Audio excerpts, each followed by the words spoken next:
Hello नमस्कार दोस्तों, मैं नितिन वालिया। आज हम लोग बात करेंगे ईवीएस के टॉप 30 क्वेश्चन की। जिस प्रकार से सीटेट एग्जाम में 30 क्वेश्चन ईवीएस के होते हैं, वही 30 क्वेश्चन हम आज की वीडियो में लेकर आए हैं।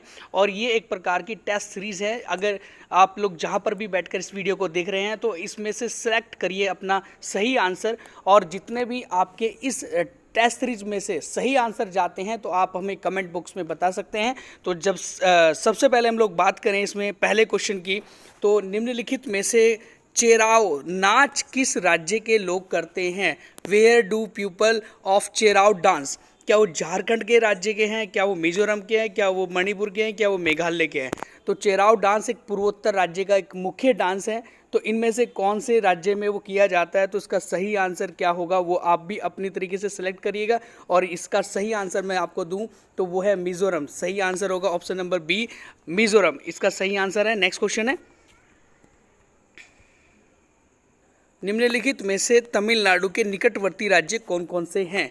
तो यहाँ पर हम लोग सिलेक्ट करने हैं, छांटने हैं कि कौन से राज्य तमिलनाडु के निकटवर्ती राज्य। क्या वो आंध्र प्रदेश, उड़ीसा, कर्नाटक है? क्या वो केरल, आंध्र प्रदेश, महाराष्ट्र है? क्या वो कर्नाटक, छत्तीसगढ़, केरल है? क्या वो आंध्र प्रदेश, केरल, कर्नाटक है? तो इसका सही आंसर क्या होगा? तो इसका ऑप्शन नंबर 4 इसका सही आंसर है। बिल्कुल, आंध्र प्रदेश, केरल और Karnataka is the neighbouring state of Tamil Nadu. Next question हम लोग देखें, निम्नलिखित में से कौन सा कीट मधुमक्खी की भांति कॉलोनी बस्ती एक साथ नहीं रहता है? कॉलोनी बस्ती में एक साथ नहीं रहता है, तो कौन सा होगा? क्या वो तितैया होगा, क्या वो चींटी होगी, क्या वो दीमक होगी, क्या वो मकड़ी होगी? तो इसका सही आंसर क्या होगा? आप भी अपनी तरीके से सही आंसर चूज करो और लास्ट में हमें कमेंट करके बताना। तो यहाँ पर हम लोग बात करें आपसे कि इसका सही आंसर क्या होगा, तो वो होगा मकड़ी। क्योंकि मकड़ी समूह में नहीं रहती है, कॉलोनी में नहीं रहती है, वो अकेली सिंगल रहती है।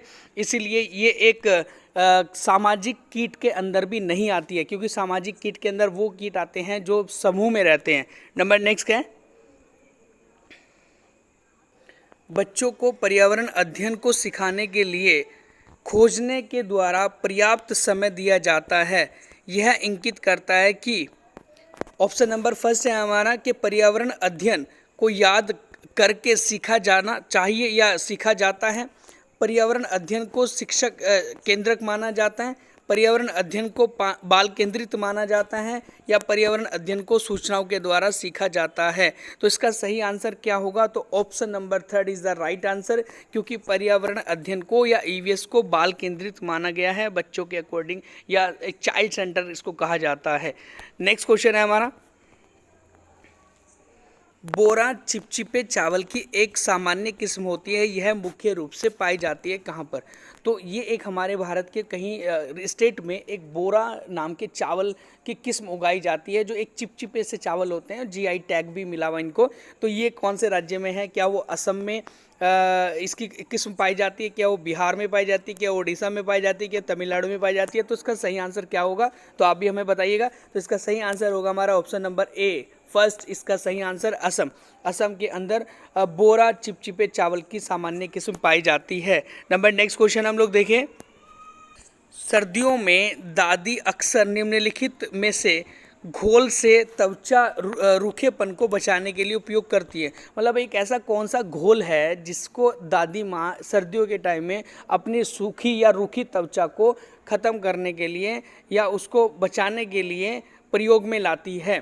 तो इसका सही आंसर क्या होगा? ऑप्शन नंबर ए है हमारा गुलाब जल और आसूत जल को मिलाकर, या गुलाब जल या ग्लिसरीन और नींबू रस को मिलाकर, या नींबू का रस या फिर दूध को मिलाकर, या गुलाब जल या सिरका मिलाकर। तो इसका सही आंसर क्या होगा? जब हम लोग सर्दियों के टाइम में अपनी सूखी या रूखी त्वचा को बचाते हैं, साफ करते हैं, तो हम लोग प्रयोग में लाते हैं गुलाब जल या गुलाब का जो वाटर होता है, ग्लिसरीन और ये हमारा नींबू का रस, तीनों को मिलाकर तब उन्हें अपनी त्वचा पर लगाते हैं, तो त्वचा इससे साफ हो जाती है, क्लीन हो जाती है।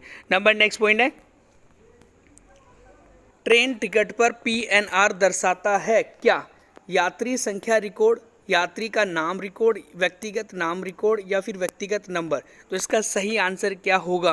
तो इसका सही आंसर होगा हमारा, देखो पहले तो मैं आपको बात करूं कि पीएनआर की फुल फॉर्म होती है हमारी पैसेंजर नेम रिकॉर्ड। तो यात्री का नाम रिकॉर्ड जो है ऑप्शन नंबर 20 में सही आंसर है। बिल्कुल ओके। नेक्स्ट क्वेश्चन है, जो बच्चे बोल और सुन नहीं सकते वो कैसे सीख पाते हैं? तो क्या वो सांकेतिक भाषा से सीखते हैं, क्या वो मातृभाषा से सीखते हैं, क्या वो स्थानीय भाषा से सीखते हैं, क्या वो ब्रेल लिपि से सीखते हैं? तो इसका सही आंसर क्या होगा? Option number A is the right answer, क्योंकि सांकेतिक भाषा से ही वो बच्चे सीखते हैं जो बोल नहीं पाते और सुन नहीं पाते। ठीक है जी। तो नेक्स्ट क्वेश्चन है, निम्नलिखित में से कौन सा प्राथमिक स्तर पर पर्यावरण अध्ययन की बाल केंद्रित प्रवृत्ति को इंगित करता है? चाइल्ड सेंटर एक प्रवृत्ति या एक नेचर को इंगित करता है, तो वो कौन सा इसमें पॉइंट है हमारा? तो ऑप्शन नंबर ए है हमारा, स्कूल में विद्यार्थियों के जीवन को स्कूल के बाहरी जीवन से जोड़ा जाना चाहिए। जी बिल्कुल सही आंसर है कि स्कूल के जो जीवन होता है या उसका ज्ञान होता है उसके बाहरी ज्ञान से जोड़ा जाना चाहिए। नंबर सेकंड पॉइंट है हमारा, रटने को हतोत्साहित करना चाहिए। जी ये भी सही है। यहाँ पर ये क्या किया जा रहा है? डिस्करेज किया जा रहा है। हतोत्साहित मतलब उसको मना किया जा रहा है, रटने की प्रवृत्ति को। उसके बाद सी ऑप्शन है हमारा, सीखने के लिए किताबी शिक्षा से प्रस्थान किया जा रहा है। उसके बाद डी ऑप्शन है हमारा, स्कूल, घर और समुदाय के बीच स्पष्ट सीमाएं बनाता है। तो इसका सही आंसर हमारा क्या हो जाएगा? देखो, सीखने के लिए किताबी शिक्षा से प्रस्थान भी ज़रूरी होता है हमारा, और बी ऑप्शन भी, रटने को हतोत्साहित, ये भी सही है। और ए ऑप्शन हमारा क्या है कि स्कूल के जीवन को, स्कूल के ज्ञान को बाहरी जीवन से जोड़ा जाना चाहिए, ये भी सही है। तो ऑप्शन नंबर डी इसका गलत आंसर हो जाएगा। तो इसमें ऑप्शन नंबर जो थर्ड है, ए, बी और सी, तीनों के तीनों सही आंसर हैं हमारे। नेक्स्ट क्वेश्चन है हमारा, प्राथमिक स्तर पर ईवीएस सीखने के लिए वास्तविक चुनौती क्या है? मतलब हमारी जो ईवीएस है, एनवायरमेंटल स्टडी है, तो उसको सीखने के लिए क्या चुनौती है प्राथमिक लेवल पर? ए ऑप्शन है हमारा कि भाषाएं और जानकारी है, रटट सीखना होता है, या अवधारणाओं का विवरण करना है, या फिर विद्यार्थियों के लिए खुद के अवसर व्यक्त करना होता है। तो ध्यान रखेंगे कि जिस समय ईवीएस सिखाते हैं बच्चों को प्राथमिक लेवल पर, तो बच्चे के पास में या बच्चे के ऊपर एक चुनौती आती है। वो चुनौती क्या है कि विद्यार्थी को खुद सीखने के अवसर मिलते हैं इसमें, क्योंकि इसके अंदर जैसे हम लोग वैज्ञानिक दृष्टि से देखा जाए कि किसी बीज का अंकुरण किया जा रहा है, तो बीज कैसे अंकुरित हो रहा है, जर्मिनेशन कैसे हो रहा है, कैसे उससे पौधे का निर्माण हो रहा है, तो ये सारी चीज़ें जो हैं हमारी, बच्चा उसमें क्या करेगा, एक वैज्ञानिक प्रवृत्ति बच्चे के अंदर जागती है। तो इसका option number D is the सही आंसर है। बिल्कुल, विद्यार्थियों के लिए जो है खुद के अवसर उपलब्ध कराना, इसका सही आंसर हो जाएगा option number D. Next question हम लोग देखें, निम्नलिखित में को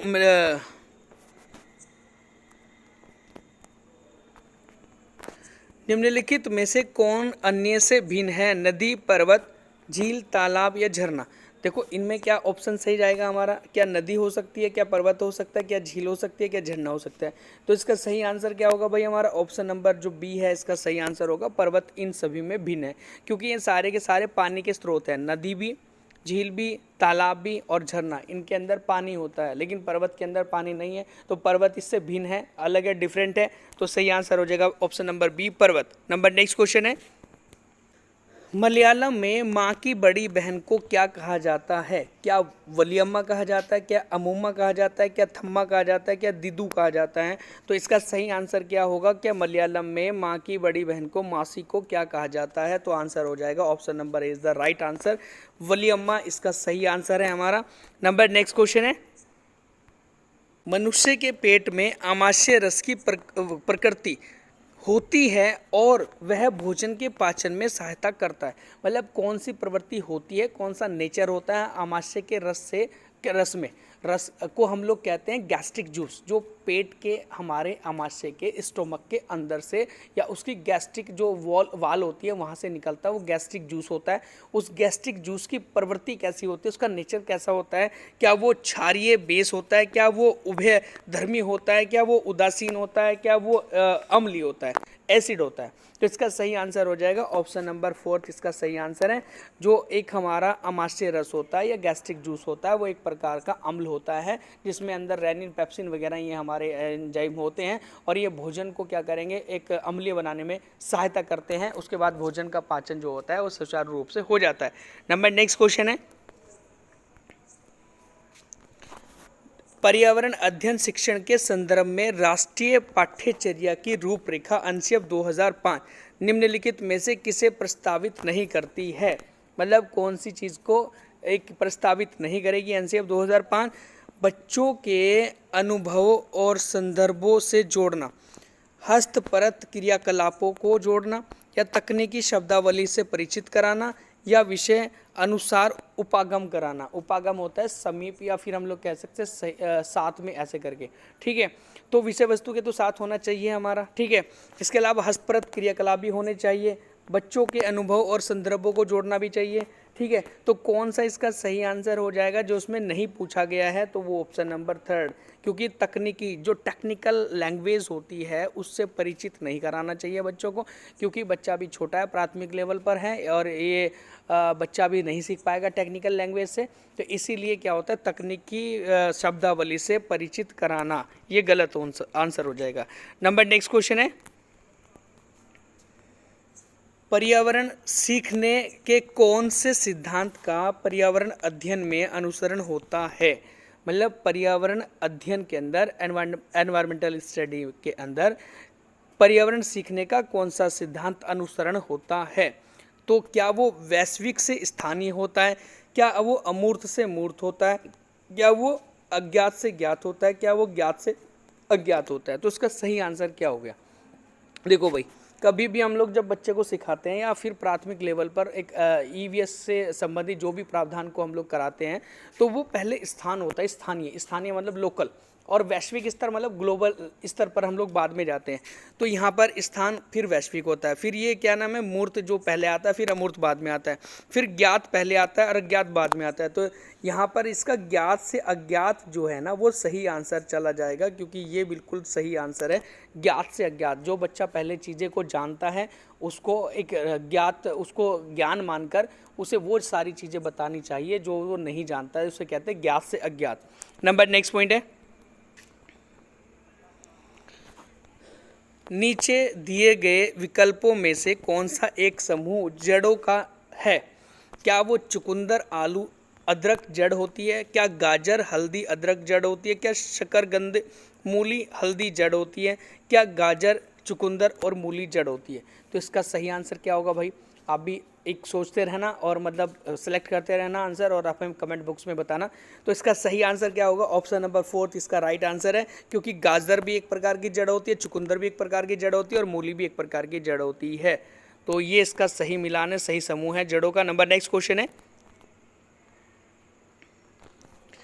निम्नलिखित में से कौन अंतर्राष्ट्रीय ख्याति प्राप्त वेट लिफ्टर है? Which of the following has gained international fame weight lifter? तो क्या वो सुनीता विलियम्स है, क्या वो बछेंद्री पाल है, क्या वो पीवी सिंधु है, क्या वो कर्णा मल्लेश्वरी है? तो इसका सही आंसर क्या होगा हमारा? Option number 4 is the right answer. Karnam Malleswari Bharat की एक वेट लिफ्टर है, ठीक है, और ये आंध्र प्रदेश या फिर जो तेलंगाना वाला रीजन है उसकी रहने वाली हैं, और इन्होंने 12 वर्ष की अवस्था में खेलना प्रारंभ कर दिया गया था, इन्होंने पहला गोल्ड मेडल जीता था इत्यादि, और इनकी बहनें भी हैं वो भी वेट लिफ्टर है। ऐसे करके कई प्रकार से इनके बारे में क्वेश्चन आ जाते हैं। नेक्स्ट क्वेश्चन है,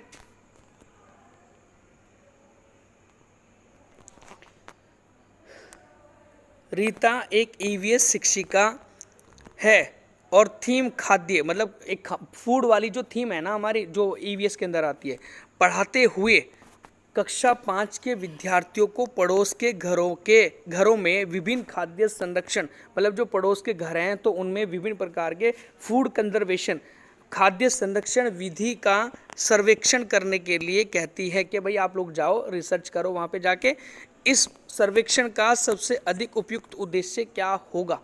ठीक है, तो ऑप्शन नंबर हमारा ए है, विभिन्न व्यक्तियों के प्रति संवेदनशील बनाना। देखो, जिस समय हम लोग किसी भी के भी घर जाएंगे, सामाजिक रूप से उनके साथ में बोलचाल करेंगे, ठीक है, उनके संरक्षण देखेंगे, उनके घर में जाकर किस तरीके से भोजन का संरक्षण हो रहा है, तो वहाँ पर संवेदनशील तो हमें बनना पड़ेगा एक दूसरे के प्रति, है ना, जब हम लोग जाएंगे कहीं।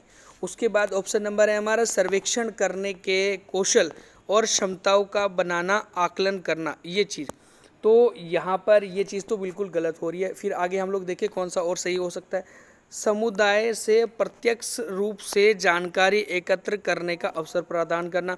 देखो जिस समय हम लोग जाएंगे पड़ोस में तो एक हमारा समुदाय तो है वो, तो समुदाय से प्रत्यक्ष मतलब डायरेक्ट रूप से जानकारी एकत्र करने का अवसर भी मिल गया हमें, तो जी ये भी सही हो जाएगा हमारा, और ऊपर वाला ए ऑप्शन भी सही था। उसके बाद डी ऑप्शन हम लोग देखें कि समुदाय के साथ बातचीत करने का अवसर भी प्रदान करना, तो ये भी चीज़ होगा भाई, जब हम लोग किसी के पड़ोस में जाएंगे, समुदाय में जाएंगे, तो बातचीत करने का भी तो अवसर हमें मिलेगा ना, तो ऑप्शन नंबर डी भी इसका सही है। तो ए और सी और डी जो है हमारे, वो तीनों के तीनों इसके राइट आंसर हैं, इसमें बी गलत हो जाएगा। ठीक है जी। नंबर नेक्स्ट क्वेश्चन है, मोमबत्ती जलने पर कौन सा परिवर्तन होता है? जब हम लोग मोमबत्ती को जलाते हैं तो मोमबत्ती पिघलनी शुरू हो जाती है, जलनी शुरू हो जाती है, तो कौन सा परिवर्तन होता है? क्या वो भौतिक फिजिकल परिवर्तन होता है, क्या वो रासायनिक केमिकल परिवर्तन होता है, क्या वो बोथ ए और बी दोनों होते हैं, इनमें से कोई नहीं होता है? तो इसका सही आंसर हो जाएगा हमारा, वो होता है रासायनिक परिवर्तन, केमिकल चेंजिंग। क्यों? क्योंकि जब किसी भी चीज़ को प्रयोग में लाया जाता है और वो केवल एक ही बार प्रयोग में आती है, तो उसे हम लोग क्या कहते हैं? रासायनिक परिवर्तन। और उसके बाद अगर हम लोग कहने लग जाएंगे कि भौतिक परिवर्तन क्या होता है, कि जब अगर उसमें कोई परिवर्तन हुआ और वापस उसे दोबारा से पहले वाले परिवर्तन में ही लाया जाए, तो वो भौतिक परिवर्तन होता है। जैसे मैं कहने लग जाऊँ आपको कि मोमबत्ती जल रही है, तो मोमबत्ती जल रही है तो क्या वो वापस इकट्ठी हो जाएगी? फिर नहीं हो पाएगी, मोमबत्ती दोबारा थोड़ा ना बन जाएगी वो। लेकिन मोम का पिघलना जो होता है वो भौतिक परिवर्तन होता है। मोम जब पिघल जाता है तो उसके बाद उसे इकट्ठा करके फिर हम लोग क्या करेंगे? फिर मोम बन जाएगा वो, तो है ना। तो ये मोमबत्ती जो जल रही है तो वो एक रासायनिक परिवर्तन होता है, जिसमें मोम और जो मोमबत्ती है वो पूरी तरीके से धीरे धीरे ख़त्म हो रही है, वो वापस दोबारा से नहीं आ सकती। तो ये हमारा एक रासायनिक परिवर्तन हो जाएगा। नंबर नेक्स्ट क्वेश्चन हम लोग देखें, निम्न में से कौन सा कथन सत्य है? बहुत अच्छा क्वेश्चन है हमारा एसिड एंड बेस को लेकर। तो अम्ल जो होता है, क्या वो लाल लिटमस पत्र को नीला कर देता है? अम्ल जो है, ऑप्शन नंबर बी हम लोग देखेंगे, तो अम्ल नीले लिटमस पेपर को क्या वो लाल कर देता है। फिर क्षार जो होता है लाल लिटमस पेपर को नारंगी कर देता है वो, या फिर क्षार जो होता है नीले लिटमस पेपर को लाल कर देता है। तो यहाँ पर एक ट्रिक आपने याद रखनी है, उसे कहेंगे हम लोग अनील। अनील का मतलब है कि ए से हमारा बन गया अम्ल या एसिड, और न से बन गया नीला, और ल से बन गया लाल। तो जो हमारा अम्ल होता है वो नीले लिटमस पेपर को लाल कर देता है। तो इसमें सही आंसर आप लोग खुद छांट लो, जो अम्ल है वो नीले लिटमस पेपर को लाल कर देता है। तो ये B option is the right answer हो जाएगा। नंबर नेक्स्ट क्वेश्चन है, जल में ऑक्सीजन और हाइड्रोजन का अनुपात कितना होता है? ये क्वेश्चन हमारे सीटेट में भी आया हुआ पहले भी, और ध्यान रखेंगे इंपॉर्टेंट क्वेश्चन है हमारा। तो यहाँ पर क्या ऑप्शन नंबर ए हो जाएगा 1:8, क्या ऑप्शन नंबर बी है 8:1, क्या ऑप्शन नंबर सी है 16:3, और क्या ऑप्शन नंबर डी है हमारा 3:16। तो इसका सही आंसर हो जाएगा option number B is the right answer. 8 oxygen का होता है और 1 हाइड्रोजन का होता है, जिस समय हाइड्रोजन और ऑक्सीजन आपस में मिली रहती है और जल का निर्माण करती हैं। नंबर नेक्स्ट क्वेश्चन है, मानचित्र को पढ़ाने के लिए आवश्यक कौशल में से शामिल है, मतलब कौन सी स्किल शामिल है इनमें? तो नंबर ए ऑप्शन है हमारा कि उत्कृष्ट ड्राइंग और पेंटिंग कौशल, मतलब एक स्किल हमारी बहुत बेस्ट तरीके की ड्राइंग और या पेंटिंग का स्किल होना। नंबर बी ऑप्शन है एक ग्लोब की गणना और रेखाओं की स्थिति का उपयोग करने की क्षमता उत्पन्न करना। तो ये भी हमारा क्या देखेंगे बाद में कौन सा सही जाएगा। सी ऑप्शन है हमारा अर्धपूर्ण क्षमता निर्माण के लिए उत्कृष्ट संचार क्षमता उत्पन्न करना। तो क्या ये भी सही हो सकता है या नहीं हो सकता, बाद में देखेंगे। डी ऑप्शन है हमारा कि स्थान, दूरी और दिशाओं का सापेक्ष स्थिति को समझने की क्षमता लाना। तो ये इसका बिल्कुल सही आंसर हो जाएगा कि जो हम लोग मानचित्र को पढ़ाते हैं तो उस समय स्थान की हमें समझ होती है, दूरी की समझ होती है, दिशा की समझ आती है, और इनके सापेक्ष स्थिति की कि कौन से शहर किसके सापेक्ष कहाँ पर है, तो वो सारी चीज़ों को हम लोग जानकारी हमें मिलती है। तो डी ऑप्शन इसका बिल्कुल सही आंसर हो जाएगा। ठीक है, नंबर नेक्स्ट क्वेश्चन है, असाइनमेंट के बारे में निम्नलिखित में से कौन सा कथन सही है? मतलब असाइनमेंट होता है, हम लोग चाहे तो स्कूल के असाइनमेंट हम लोग बात करें कोई, या फिर कोई कॉलेज के असाइनमेंट की मैं बात करूं, तो असाइनमेंट के बारे में निम्नलिखित में से कौन सा कथन सही है? तो ऑप्शन नंबर ए है हमारा कि विविधता और अभ्यास कराने के लिए असाइनमेंट को हर दिन गृह कार्य के बाद कक्षा कार्य के रूप में दिया जाना चाहिए। क्या ये सही हो सकता है? नंबर बी ऑप्शन है असाइनमेंट मूल्यांकन का एकमात्र तरीका होना चाहिए। क्या ऑप्शन नंबर सी है असाइनमेंट शिक्षार्थियों को जानकारी हासिल करने, अपने स्वयं के विचारों का निर्माण करने और उन्हें स्पष्ट करने का अवसर प्रदान करते हैं? क्या ये सही है? क्या ऑप्शन नंबर डी सही है कि माता पिता भाई बहन द्वारा उनकी प्रतिभा के आधार पर असाइनमेंट किया जा सकता है? तो इसका सही आंसर क्या होगा हमारा? असाइनमेंट जो है क्या मूल्यांकन का एकमात्र तरीका होना चाहिए? क्या असाइनमेंट शिक्षार्थियों की जानकारी हासिल करने और स्वयं को विचार को निर्माण करने और उन्हें स्पष्ट करने का अवसर प्रदान करना है? तो ये option number C is the right answer हो जाएगा। बिल्कुल। नंबर नेक्स्ट क्वेश्चन देखें। निम्नलिखित में से कौन सा ईवीएस पाठ्य पुस्तक पहेली और पजल को शामिल करने का उद्देश्य नहीं है? देखो, पहेली और हमारी पजल शामिल की जाती है ईवीएस पर्यावरण के प्राथमिक लेवल में, लेकिन यहाँ पर कहा जा रहा है कि कौन सा उद्देश्य नहीं होगा जो पजल पहेली को शामिल करने का। तो ऑप्शन नंबर ए है हमारा छात्रों में अवलोकनात्मक चिंतन क्षमता विकसित करना। बी ऑप्शन है छात्रों में तर्क क्षमता विकसित करना। ऑप्शन नंबर सी है छात्रों के मन को भ्रमित करना। ऑप्शन नंबर डी है हमारा छात्रों के मन को भ्रमित करना और उन्हें उस भ्रम का आनंद लेने देना। देखो, यहाँ पर क्या है कि इसमें सही आंसर क्या जाएगा हमारा? ऑप्शन नंबर इसमें सी ऑप्शन इसका बिल्कुल सही जाएगा। क्यों? क्योंकि सी जो है छात्रों के मन को भ्रमित करना। देखो, छात्रों के मन को भ्रमित करने की तो कोई बात आती ही नहीं। पहली बात तो यह है कि पहली और जो हमारी एक जो पजल होती है ना, ये तो आनंद उत्पन्न कराती है, ये तो एंजॉय उत्पन्न कराती है किसी भी चैप्टर के अंदर। तो ये क्या करेगी? मन को भ्रमित नहीं करेगी। तो ये इसका गलत ऑप्शन हो जाएगा। ये हमने ध्यान रखना है कि उद्देश्य नहीं था, तो वो है हमारा छात्रों के मन को भ्रमित करना। ठीक है, तो नेक्स्ट क्वेश्चन हम लोग देखें। बीज अंकुरण सीड जर्मिनेशन जिसे कहते हैं हम लोग की अवधारणा को सबसे अच्छे तरीके से पढ़ाया जा सकता है। जब हम लोग कोई बीज मिट्टी में डालते हैं, गीली मिट्टी में, तो धीरे धीरे अपना पौधे में चेंज हो जाता है। तो ये कहा जा रहा है कि बीज अंकुरण की अवधारणा को सबसे अच्छे तरीके से पढ़ाया जा सकता है। कैसे? तो ऑप्शन नंबर ए हम लोग देखें कि अंकुरित बीज को कक्षा में दर्शाकर और अंकुरण की प्रक्रिया को समझाकर। बी ऑप्शन है हमारा कि बोर्ड पर ड्राइंग के माध्यम से अंकुरण चरणों को प्रस्तुत करके। ऑप्शन नंबर सी है कि बीज बोने के लिए विभिन्न चरणों का पालन करने और उनका चित्र बनाने के लिए कहकर या बीज अंकुरण की तस्वीरें दिखाकर। तो इसका सही आंसर हमारा हो जाएगा option number is the C right answer. क्यों? क्योंकि सी में क्या कहा गया है कि बीज बोने के लिए विभिन्न चरणों का पालन करना, मतलब कब कब कोई बीज किस तरीके से अंकुरित होता है उसका पालन करना और उनका चित्र बनाने के लिए कहना। फिर हम लोग अलग अलग बीज का चित्र बनाएंगे तो उससे हम लोग बहुत अच्छे तरीके से समझ लाएंगे कि बीज का अंकुरण कैसे होता है। नंबर नेक्स्ट क्वेश्चन हम लोग देखें जरा, तो वो है निम्नलिखित में से कौन सा कथन प्राथमिक स्तर पर ईवीएस पढ़ाने का उद्देश्य नहीं है? यहाँ पर नहीं पूछा, कोई निगेटिव पॉइंट हमने छांटना होगा इसके अंदर से कौन सा नहीं है प्राथमिक स्तर पर ईवीएस पढ़ाने का। तो ऑप्शन नंबर ए है हमारा कि प्राकृतिक और सामाजिक पर्यावरण के बारे में जिज्ञासा उगाना। और नंबर बी ऑप्शन है हमारा संज्ञानात्मक और मनोगतिक कौशल के विकास के ओर ले जाने वाले समन्वयसी और व्यवहारिक गतिविधियों का संलग्न करना। ऑप्शन नंबर सी है हमारा मूल्यांकन के लिए शब्दों और परिभाषाओं के साथ शिक्षार्थियों का नेतृत्व करना। या डी ऑप्शन है हमारा कि जीवन और पर्यावरण की चिंता के मूल्यों को आत्मसात करना। देखो, जीवन और पर्यावरण की चिंता के मूल्यों को आत्मसात करना, ये तो बिल्कुल सही हो जाएगा। ऑप्शन नंबर डी भी हमारा सही है। फिर ऑप्शन नंबर सी हम लोग देखें, मूल्यांकनों के लिए शब्दों और परिभाषाओं के साथ शिक्षार्थियों का नेतृत्व करना। जी, सी इसका बिल्कुल गलत आंसर हो जाएगा, क्योंकि सी बिल्कुल गलत आंसर इसलिए है कि प्राथमिक स्तर पर शब्दों और परिभाषाओं पर जोर नहीं दिया जाता शिक्षार्थियों को पढ़ाने के लिए, तो इसीलिए सी इसका बिल्कुल गलत हो जाएगा। ठीक है, नंबर नेक्स्ट क्वेश्चन हम लोग देखें।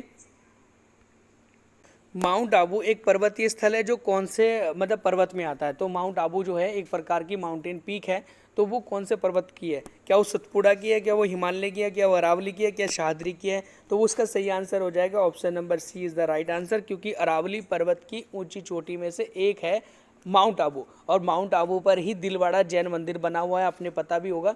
और ये जो अरावली पर्वत है, अरावली पर्वत 4 राज्यों में इसका फैलाव है। एक तो गुजरात, राजस्थान और हरियाणा, और इसके अलावा दिल्ली, मतलब केंद्र शासित प्रदेश है दिल्ली। तो ये 3 राज्य और केंद्र शासित प्रदेश में इसका विस्तार है। और जो अरावली पर्वत की सबसे ऊंची चोटी है वो है गुरु शिखर, 1722 मीटर ऊंची है, और माउंट आबू भी एक अरावली पर्वत की ऊंची चोटी में ही आती है। ठीक है, नंबर नेक्स्ट क्वेश्चन है, किस मृदा में जल धारण करने की अधिक क्षमता होती है? मतलब जल को अवशोषित करने की क्षमता सबसे ज़्यादा होती है, वो कौन सी मिट्टी में होती है? तो क्या वो काली मिट्टी में होती है, क्या वो दोमट मिट्टी में होती है, क्या वो लाल मिट्टी में होती है, क्या वो लेटराइट मिट्टी में होती है? तो इसका सही आंसर क्या होगा? कौन सी मिट्टी में जल को धारण करने की क्षमता सबसे अधिक होती है? तो इसका सही आंसर हो जाएगा हमारी, तो वो है काली मिट्टी। ऑप्शन नंबर ए इसका सही आंसर है। काली मिट्टी को रेगुर मिट्टी या रेगड़ मिट्टी के नाम से भी जाना जाता है, और काली मिट्टी को कपासी मिट्टी भी कहा जाता है, क्योंकि कपास की खेती काली मिट्टी में सबसे ज़्यादा होती है। नंबर नेक्स्ट क्वेश्चन है, बागवानी के लिए कौन सा उर्वरक सबसे ज़्यादा उपयोगी है? देखो, जब हम लोग इस प्रकार की कोई खेती करते हैं जिसमें हम लोग कह सकते हैं कि जो सब्जी होती है, साग सब्जी को लगाते हैं खेत के अंदर, या फिर हम लोग कहने लग जाएं कि फल फ्रूट हो गए हमारे, या कोई हमारे फूल हो गए, उनका खेती हम लोग करते हैं, तो उसे बागवानी कहते हैं। तो बागवानी के लिए हमारे लिए कौन सा उर्वरक सबसे ज़्यादा उपयोगी है? क्या वो यूरिया है, क्या वो नाइट्रोजन ऑक्साइड है, क्या वो DAP है, क्या वो वर्मी कंपोस्ट है? तो इसका सही आंसर हो जाएगा option number 4 is the right answer, vermi compost. Vermi compost क्या होता है? जब हम लोग क्या करेंगे, जो हमारे केचुए होते हैं, केचुए का पालन करते हैं, तो केचुए का पालन को क्या कहते हैं? इसका भी आंसर आप हमें कमेंट बॉक्स में दे सकते हैं। तो केचुआ जो होता है उसको पालन करते हैं, उसके बाद मिट्टी में उसको डालते हैं, तो वो जो केचुआ क्या क्या चीज़ें खाता है, मतलब जैसे पत्ते हो गए, फल, जो भी हमारी फल फ्रूट होती है, उनको वो एक खाद में चेंज कर देता है। उस खाद को हम लोग कंपोस्ट खाद कहते हैं। तो वो वाला खाद जो होता कहलाता है हमारा वर्मी कंपोस्ट कहलाता है। और वर्मी कंपोस्ट सबसे बेस्ट खाद होता है हमारा, जिसे हम लोग जैविक खेती के लिए भी प्रयोग में लाते हैं। तो ये एक सबसे अच्छा हमारा खाद होता है वर्मी कंपोस्ट। ठीक है, बागवानी खेती के लिए। नेक्स्ट क्वेश्चन देखें, मेधा पाटकर जो एक महिला है, इसका संबंध निम्न में से किससे है? एक बहुत अच्छी, एक महान जिसे कह सकते हैं अच्छी पर्सनैलिटी है, कहाँ की है, या क्या इसका संबंध किससे है? तो ये करके क्वेश्चन पूछा हुआ है। तो क्या वो वैज्ञानिक अनुसंधान से इसका संबंध है, क्या वो जल संरक्षण से है, क्या वो पर्यावरण संरक्षण से, क्या भूमि सुधार से है? तो इसका सही आंसर हो जाएगा option number 3 is the right answer, पर्यावरण संरक्षण। आपने सुना भी होगा कि नर्मदा बचाओ आंदोलन चला था, तो नर्मदा बचाओ आंदोलन जो था इसकी शुरुआत मेधा पाटेकर या इसके प्रमुख नेता मेधा पाटेकर ही थे। ठीक है, तो थी मतलब, तो ये इसका सही आंसर है। और देखो, अगर आप हमारी वीडियोस देखना चाहते हो पैडागोजी की या फिर EVS NCERT की, तो आप हमारी प्लेलिस्ट में जाकर देख सकते हैं। आपको ये सारी वीडियोस मिल जाएंगे जो आपको CTET के एग्ज़ाम में 30 में से 30 नंबर लाने के लिए सबसे ज़्यादा सहायक होंगी। तो आज के लिए हम लोग इतना ही करेंगे। अगर आपको हमारी वीडियो अच्छी लग रही है तो प्लीज़ वीडियो को लाइक करें और चैनल को सब्सक्राइब करें। And thank you so much.